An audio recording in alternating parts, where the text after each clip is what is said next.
এই মানবাধিকারের যে প্রেসিডেন্ট ইউএন এর, তিনি কি বলেছেন যে আমেরিকাকে বাংলাদেশ সেনাবাহিনীকে থ্রেট করা হয়েছিল। জনাব খালেদ মাহমুদ চৌধুরী, এখানে একজন দর্শক একটা প্রশ্ন করেছেন, আমার প্রশ্ন করার সুযোগই পাচ্ছি না। অসংখ্য কমেন্টস আসছে, আপনাদের কাছে প্রশ্ন আছে, আপনাদেরকে অনেক সাহস দিচ্ছে। যেমন একজন বলেছেন যে আওয়ামী লীগ আমাদের বাপ দাদাদের দল, আমিও আওয়ামী লীগ করি, আমার সন্তানরা আওয়ামী লীগ করবে, জয় বাংলা জয়। এরকম অসংখ্য কমেন্টস এখানে আছে।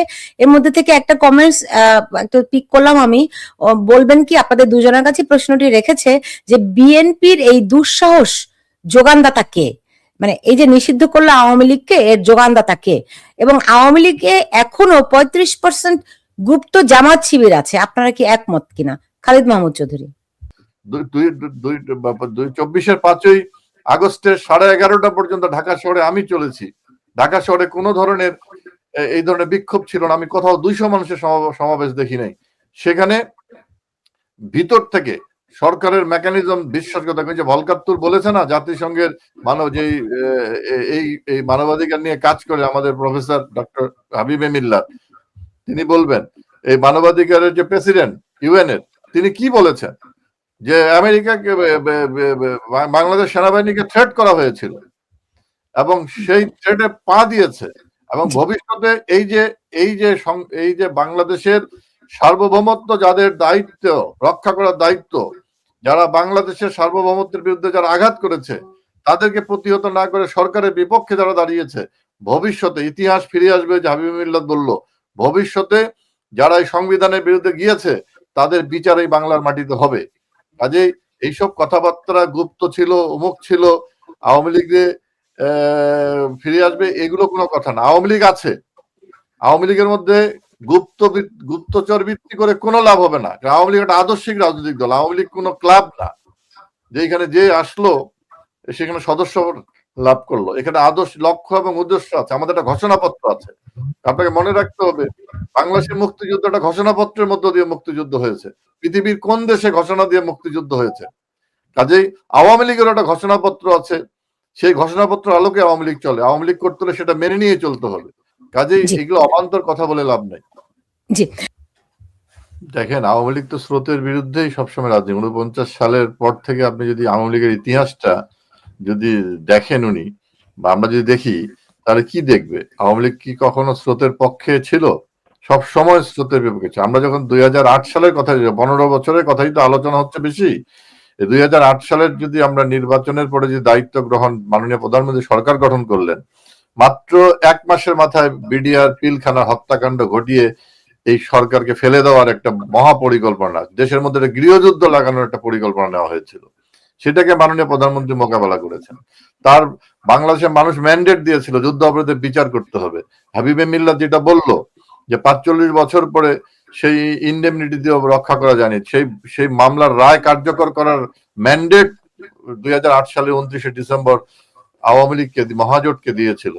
সেটা বাস্তবায়ন করা এবং বাংলাদেশ যে দারিদ্রতা, যে মিলেনিয়াম গোল যেটা আমাদের 2014 ছিল, সেই দারিদ্রতাকে জয় করার, টার্গেটকে অ্যাচিভ করার, এতগুলো নিয়ে আওয়ামী লীগের দেশ পরিচালনা করতেছে। আওয়ামী লীগ কখনো হানিমুনে ছিল না।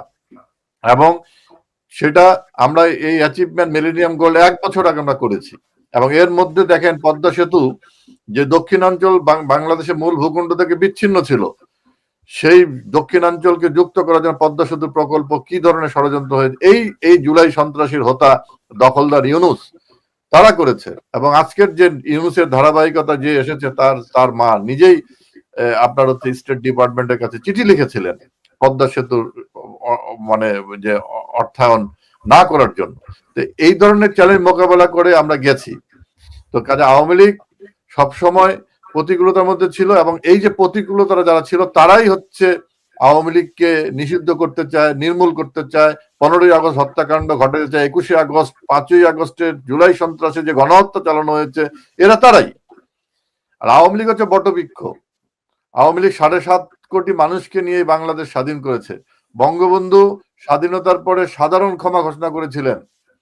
কেন? এই দেশ মাতৃক এই সোনার বাংলা করতে হবে। আমার সোনার বাংলা, আমি তোমায় ভালোবাসি, এটা আমাদের জন্য না, সবার জন্য। এবং তাদের মধ্যে যারা চিহ্নিত অপরাধী বলা হয়েছিল, যারা হত্যা, খুন, রাহাজারি, অগ্নিসংযোগ, ধর্ষণ, গণহত্যার সঙ্গে যারা জড়িত ছিল তাদের বিচার হবে দালাল লাইনে, এবং সেই বিচারের কার্যক্রম চলছিল। আওয়ামী লীগ আইনের শাসন প্রতিষ্ঠা করেছে বাংলাদেশে। এই বাংলাদেশে কোনো আইনের শাসন ছিল না, কারণ বঙ্গবন্ধু খুনিরা চলছিল। কাজে যারা বলে গুপ্ত হত্যাকারী, আওয়ামী লীগের তো লক্ষ্য এবং উদ্দেশ্য আছে। আওয়ামী লীগ হচ্ছে মুক্তিযুদ্ধের চেতনায় লালন করে, আওয়ামী লীগ হচ্ছে অসাম্প্রদায়িক চেতনা লালন করে, আওয়ামী লীগ বঙ্গবন্ধুর আদর্শকে এগিয়ে নিতে চায়, দেশপ্রেমের আদর্শ। এই দেশপ্রেমের আদর্শ আমরা তো চাই বাংলাদেশের মানুষ 18 কোটি মানুষের ছায়াতলে আসুক। এই আদর্শ মেনে যদি আপনি সুলতানা আওয়ামী লীগ করতে চান, আমি তো বাংলাদেশের নাগরিক হিসেবে আমরা বাধা দিতে পারি না, কিন্তু এটাকে মানতে হবে। আমার সোনার বাংলা আমাকে মানতে হবে, 72-এর সংবিধান মানতে হবে। এগুলোকে না মানে কি কেউ আওয়ামী লীগ করেছে? আর আওয়ামী লীগের ভিতরে, আওয়ামী লীগের 5ই আগস্ট কি আওয়ামী লীগের ভিতর থেকে কোনো ষড়যন্ত্র হয়েছে? না, এখানে তো সরকারের একটা মেকানিজম বিশ্বাসঘাতকতা করেছে। যেভাবে নবাব সিরাজউদ্দৌলাকে তার প্রধান সেনাপতি মির্জাফর বিশ্বাসঘাতকতা করার মধ্যে মির্জাফর নামটা বিশ্বাসঘাতকতার নামের সঙ্গে যুক্ত হয়ে গেছে, একইভাবে এখানেও বিশ্বাসঘাতকতা হয়েছে। 24-এর 5ই আগস্টের 11:30 পর্যন্ত ঢাকা শহরে আমি চলেছি। ঢাকা শহরে কোনো ধরনের এই ধরনের বিক্ষোভ ছিল না, আমি কোথাও 200 মানুষের সমাবেশ দেখি নাই। সেখানে ভিতর থেকে সরকারের মেকানিজম বিশ্বাসঘাতক। যে ভলকাত্তুর বলেছে না, জাতিসংঘের মানব যেই এই মানবাধিকার নিয়ে কাজ করে আমাদের প্রফেসর ডক্টর হাবিবে মিল্লাত, তিনি বলবেন এই মানবাধিকারের যে প্রেসিডেন্ট ইউএন এর, তিনি কি বলেছেন যে আমেরিকাকে বাংলাদেশ সেনাবাহিনীকে থ্রেট করা হয়েছিল এবং সেই থ্রেটে পা দিয়েছে, এবং ভবিষ্যতে এই যে বাংলাদেশের সার্বভৌমত্ব যাদের দায়িত্ব রক্ষা করার দায়িত্ব, যারা বাংলাদেশের সার্বভৌমত্বের বিরুদ্ধে যারা আঘাত করেছে, তাদেরকে প্রতিহত না করে সরকারের বিপক্ষে যারা দাঁড়িয়েছে, ভবিষ্যতে ইতিহাস ফিরে আসবে। যে হাবিব মিল্লাত বলল, ভবিষ্যতে যারা এই সংবিধানের বিরুদ্ধে গিয়েছে তাদের বিচার এই বাংলার মাটিতে হবে। কাজেই এইসব কথাবার্তা গুপ্ত ছিল, অমুক ছিল, আওয়ামী লীগে ফিরে আসবে, এগুলো কোনো কথা না। আওয়ামী লীগ আছে, আওয়ামী লীগের মধ্যে গুপ্তচর ভিত্তি করে কোনো লাভ হবে না। আওয়ামী লীগ একটা আদর্শিক রাজনৈতিক দল, আওয়ামী লীগ কোনো ক্লাব না যেখানে যে আসলো সেখানে সদস্য লাভ করলো। এখানে আদর্শ, লক্ষ্য এবং উদ্দেশ্য আছে, আমাদের একটা ঘোষণাপত্র আছে। আপনাকে মনে রাখতে হবে, বাংলাদেশের মুক্তিযুদ্ধ একটা ঘোষণাপত্রের মধ্য দিয়ে মুক্তিযুদ্ধ হয়েছে। পৃথিবীর কোন দেশে ঘোষণা দিয়ে মুক্তিযুদ্ধ হয়েছে? কাজেই আওয়ামী লীগের একটা ঘোষণাপত্র আছে, সেই ঘোষণাপত্র আলোকে আওয়ামী লীগ চলে। আওয়ামী লীগ করতে হলে সেটা মেনে নিয়ে চলতে হবে।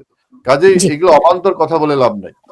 জি, এমনিতে আমি যেটা শুনতে পাই ডক্টর হাবিবে মিল্লাত, যে আওয়ামী লীগ এখন আন্তর্জাতিক ভাবে পুরো বাংলাদেশের পরিস্থিতি, আওয়ামী লীগের সঙ্গে যা হয়েছে, বাংলাদেশ সরকারের সঙ্গে যা হয়েছে এবং রাষ্ট্র হিসেবে বাংলাদেশের সঙ্গে এখন এই মুহূর্তেও যা হচ্ছে, এগুলো তুলে ধরার চেষ্টা আপনারা করছেন। কি কি উদ্যোগ আপনাদের আছে? কারণ বিষয়টি শুধুমাত্র তো ওই দেশের রাজনীতি না, এর মধ্যে আন্তর্জাতিক অনেক চক্রান্ত আছে কিছুটা, খালিদ মাহমুদ চৌধুরীও বলেছেন। তো সেই জায়গাগুলো আপনারা কিভাবে করে হ্যান্ডেল করছেন? আওয়ামী লীগের শক্তি হচ্ছে আওয়ামী লীগের ত্যাগী কর্মী বাহিনী, এটা হচ্ছে আওয়ামী লীগের শক্তি। তবে রাজনীতির ভাবধারা পরিবর্তন হয়ে গেছে। শুধুমাত্র দেশে আন্দোলন করে হয়তোবা আগের মতো সফল হওয়া সম্ভব হয় না সবসময়, বিভিন্ন দেশে আপনারা দেখেছেন। এর কারণটি হচ্ছে এই পৃথিবীতে যারা মোড়ল বা যারা নেতৃত্ব দেন বলে ধারণা করা হয়, তারা চান নিজেদের অস্তিত্ব টিকিয়ে রাখার জন্য, নিজেদের কন্ট্রোল রাখার জন্য বিভিন্ন দেশকে বিভিন্নভাবে বিভিন্ন ষড়যন্ত্রের মাধ্যমে বিভিন্নভাবে সরকার পরিবর্তন ঘটান। একসময় 70 দশকে 60-এর দশকে তখন হয়তো নেতাদের মেরে ফেলা হতো গুলি করে, কিন্তু এখন আর নেতাদের গুলি করে মেরে ফেলা হয় না। এখন হয়তো 2-1টা হয়, কিন্তু বাকিগুলোকে অর্থনৈতিক চাপে ফেলে বা আন্দোলন করে বা বিপ্লবের নাম বলে করে ফেলা হয়। আপনি যে প্রশ্নটি করেছেন সেটি হচ্ছে মানুষকে সত্যটি তুলে ধরা। আপনি যদি আপনার পক্ষ থেকে আসল সত্যটি কোনটি সেটা যদি না তুলে ধরেন, তাহলে মানুষ কে বুঝবে বলেন? কয়জন আমেরিকান কিংবা ইউরোপিয়ান কিংবা ভারতীয় প্রভাবশালী যারা ডিসিশন মেকার, তারা বাংলাদেশ নিয়ে এতটা চিন্তা করে, বাংলাদেশ নিয়ে এতটা তাদের চিন্তা ভাবনার মধ্যে আছে? যেমন ইউরোপিয়ান ইউনিয়ন থেকে একটা রিপোর্ট হয়, আমি অন্তত 150 MEP'র সাথে যোগাযোগ করেছি, তার 90 ভাগের বেশি বলেছে যে আমি আসলে বাংলাদেশ সম্বন্ধে কিছু জানি না। কিন্তু তাদের রিপোর্টটি যখন আসে তখন বাংলাদেশ সম্বন্ধে এক পেশি রিপোর্ট আসে, আমাদের পক্ষে বা বিপক্ষে যাই হোক না কেন। এর কারণটি হচ্ছে তাদের অফিসে যে কয়েকজন কর্মকর্তা কর্মচারীরা রিপোর্টটি তৈরি করেন এবং সেটি দেখেন মাত্র কয়েকজন, এবং তারা যেভাবে রিপোর্টটি তৈরি করেন সেটা ইউ বলেন, হিউম্যান রাইটস অর্গানাইজেশন বলেন, কমনওয়েলথ পার্লামেন্ট অ্যাসোসিয়েশন বলেন, ইন্টারপার্লামেন্টারি অ্যাসোসিয়েশন বলেন, এই রিপোর্টগুলো তৈরি হয়ে যায়। সুতরাং আমরা যদি তাদের কাছে সঠিক তথ্যটি না পৌঁছাতে পারি তাহলে তারা সঠিক বুঝতে পারবেন না। এই যে আমি একটু আগে আপনাকে 29শে ডিসেম্বরের হিউম্যান রাইটস কমিশনের রিপোর্টের কথা বললাম, এটা যে এমনি এমনি আসছে তা না, কিন্তু তারা যেমন প্রথমভাবে বলেছিল 1400 মানুষ মারা গেছে, তারা বলেছিল আওয়ামী লীগ সরকার এই গণহত্যা চালিয়েছে, পরবর্তীতে কিন্তু তারা টোনটা চেঞ্জ করে আওয়ামী লীগের পক্ষে অন্তত 70% মতামত দিয়েছে।